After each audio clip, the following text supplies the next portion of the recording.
Hello and welcome back to CDK Angus. I'm Chad Bicker here with Lily. Lily and I were looking at quite a few different questions. Keep those questions coming. I hope that's helping you guys learn a little bit about how the food gets to your plate. Continue to share, like, and subscribe these videos. Lily, find me a good question. Hey, got one, chat. Mike T. from here in Lena asked, how does distillers work with an ethanol plant here in Lena? What do they do with the byproducts? Oh, good question. Mike T, I drive past that same ethanol plant quite a bit on a regular basis. Lily, should we just take them out and show them the byproducts and stuff? Yep. All right, Mike T, welcome to the barn. Lily's playing with some of the distillers and byproduct now. You can kind of see from the material, it's like that sandy goldish material. That is your dry distillers. You'll also see in there oats, some cracked corn. This diet is very high in energy, 85 to 95% TDN, which is total digestible nutrients. This is a great supplement when maybe you have some poor quality hay, maybe some grass hay, something that doesn't have a lot of energy. This is a great way to help balance that diet. So another purpose of this distillers is to offset cost on feed. Sometimes when you get in a situation where you're feeding a lot of corn, cracked corn, it can be very expensive. This is a good substitute. A typical calf, so these are going to be fed to the calves today. A young calf, 300, 400, 500 pounds, is going to eat around 3 to 4 pounds per day. And then when the animal gets to around 1,200, 1,300 pounds, they're eating as much as 8 to 10 pounds of this per day. So very good diet for them, very cheap feed. Lily, what happens if we just take him out to the Adkins Energy here in Lena? Think that's a good idea? Yeah, let's go. All right, let's head on down. All right, welcome back. All right, Mike T, we're here at the ethanol plant. We figured we'd actually get to the root of this question. So I'm joined with Jason. He's our assistant GM here at the Adkins Energy. Jason, yeah, thank you nice for to meet taking you. time. Yeah, definitely. All right, so can you please explain what an actual byproduct is? Sure. So in our process, we are a corn to ethanol production facility. So we bring in corn, which is what you see here, #2 yellow corn, basically grown locally, and then hauled by farmers or local elevators into our plant. And then we're producing ethanol out of this product along with other co-products. So really, in our case, a byproduct is a co-product that we end up selling back into a feed market or into another energy market. So for Adkins, we take this corn, which weighs about 56 pounds when it comes in per bushel, and we use the starch out of it to produce ethanol. So a bushel of corn is about 75% starch. That is then turned into ethanol, 200 proof ethanol, that goes into the fuel market, and that's our main product that we produce here. And then what's left over after we remove the starch from the corn are the proteins, fibers, and the oils that come in with the corn as well. And that's what's considered the byproduct or the co-product that's really left over after we use the starch component. So in our case, we have 3 main co-products that come out of it. Dry distillers grains, which is this feed you see here. Wet distillers grains, which is this feed. And then we also extract the corn oil and produce biodiesel on site with this as well. So those are the 3 main byproducts.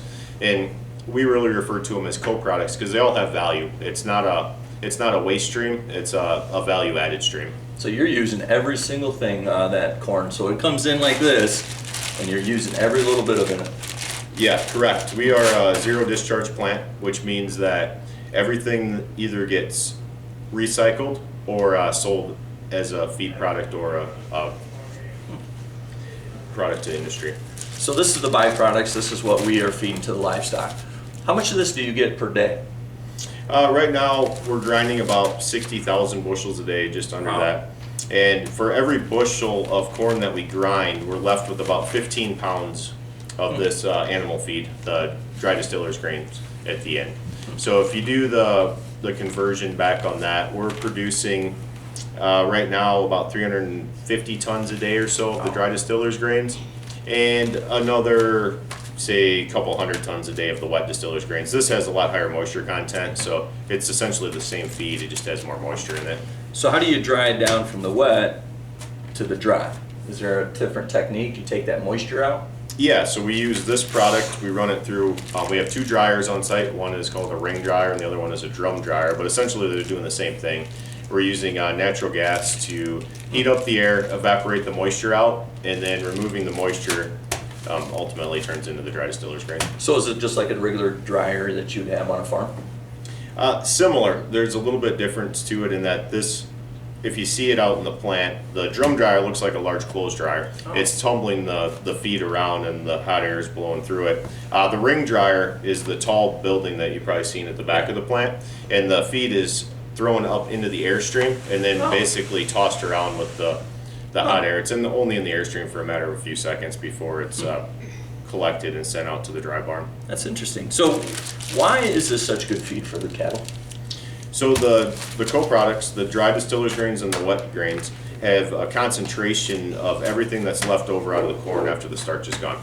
Corn comes in with about 8% starch or 8% protein, and going through the process, we end up concentrating that up, and it ends up being closer to 30% protein by the time it's finished, which is a great feedstock for beef, dairy, which is normally only the wet distillers goes more to the cattle market, and then the dry distillers can also be used in swine and poultry as well. Yeah. So what we use this at home is this is the wet. So this will actually break down in every 7 to 30 days. So I got to feed this within 7 to 30 days, otherwise it'll really start breaking down. The dry, we're actually able to keep these in the bulk bins and feed these, so they're a good source. So let's switch gears a little bit. Let's talk about the ethanol. You got me really interested in this, how this is made, right? So how many gallons do you produce per day of ethanol?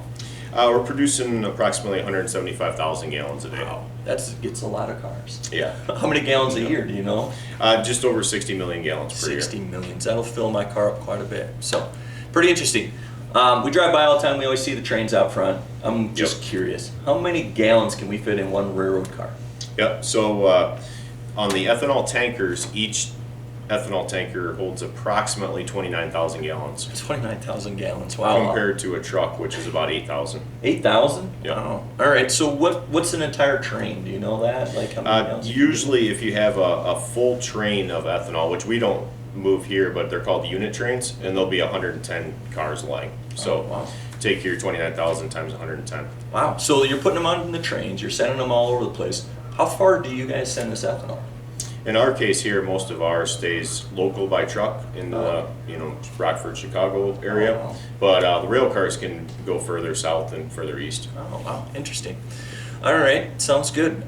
So can you tell us a little bit of how this breaks down, how you take the ethanol or you take the corn, you break it down and actually get the ethanol or the byproducts of the diesel? Can you? Sure, so 2 separate processes. On the ethanol side, we grind the corn, we cook it to expose the starch and open up, allow the enzymes to do their action on the starch. And then we add yeast, we ferment it, and then after fermentation, it's only about 20% ethanol concentration. We then run it through distillation process to use steam to evaporate the ethanol portion out from the remaining byproducts. And then the 190 proof ethanol is concentrated up to 200 proof through dehydration step, molecular sifts. I did not pay nearly enough attention in chemistry class to really make ethanol. So I'm interested. How many bushels of corn does it take to make 1 gallon of ethanol? We normally refer to it in yield per bushel. So each gallon or each bushel of corn will yield about 3 gallons of ethanol. Oh, really? Wow, that's pretty good. So. Well, Jason, I really appreciate taking the time, man. This is really interesting. I hope you got a chance to really understand a little bit more. Mike T. from Lena, I hope that answers your question. Continue to like, share, and subscribe to these videos. Jason, thank you very much. You're welcome. Until next time.